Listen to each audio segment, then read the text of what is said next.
بسم اللہ الرحمن الرحیم۔ السلام علیکم ناظرین، ہمارے چینل میم کا سٹوریز میں آپ کو خوش آمدید کہتے ہیں۔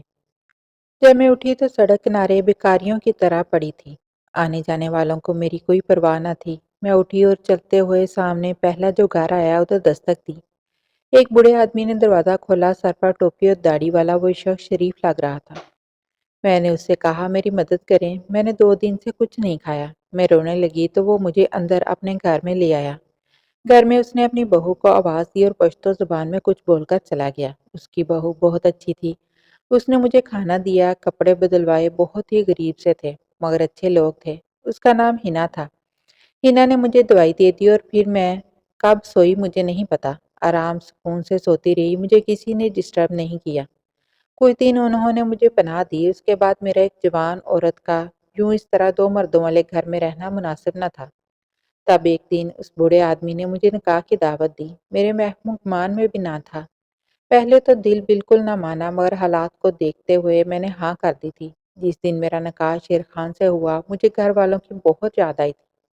آج میری شادی تھی اور میں نے سوچا بھی نہ تھا کہ اس طرح سے ہوگی میری شادی۔ سادگی سے گھر پر نکاح ہوا۔ مجھے سرخ جوڑا پہنایا جا رہا تھا۔ رہ رہ کر بلال کے دکھائے جھوٹے خواب یاد آ رہے تھے۔ وہ تو کہتا تھا تم صرف میری دلہن بنو گی۔ میری آنکھوں سے آنسو بھی نہ نکلتے تھے۔ اب میں پتھر کی مورت بنی بیٹھی تھی۔ اوپر سے تو مجھے سجا دیا گیا تھا مگر کوئی نہ جانتا تھا میرے اندر ایک سوگوار ماں تھی۔ اس دن میں شیر خان کی بیوی بن گئی تھی اور وہ میرا شوہر۔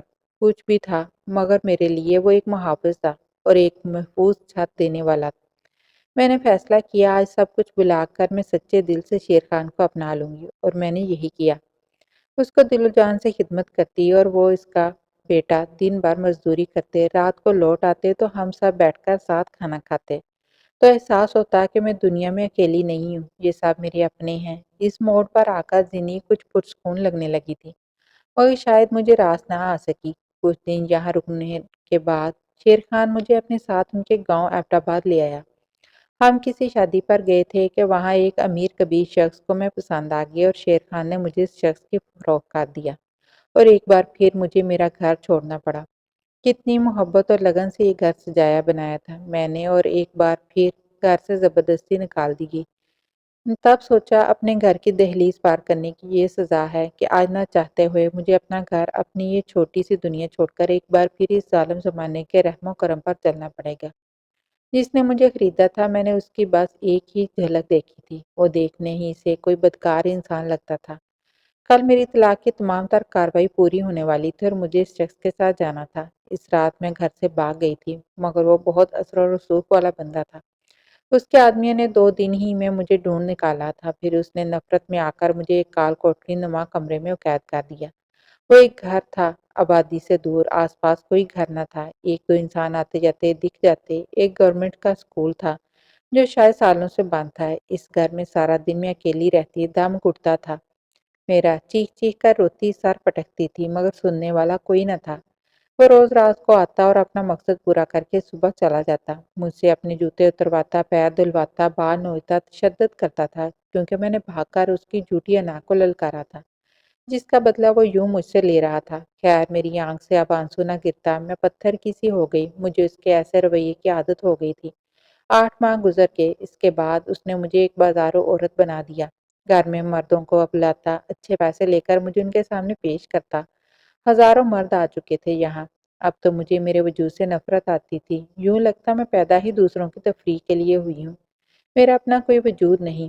میرے جسم پر بہت سے دانے بن رہے تھے جس کی وجہ سے مجھے بخار تھا۔ جسم تپ رہا تھا مگر پھر بھی مجھ سے وہ کام لیا جا رہا تھا۔ میرا کوئی علاج نہ ہو رہا تھا، میں بہت تکلیف میں تھی، بالکل جوان ہو کر بھی خود کو ایک بوڑھی محسوس کرنے لگی تھی۔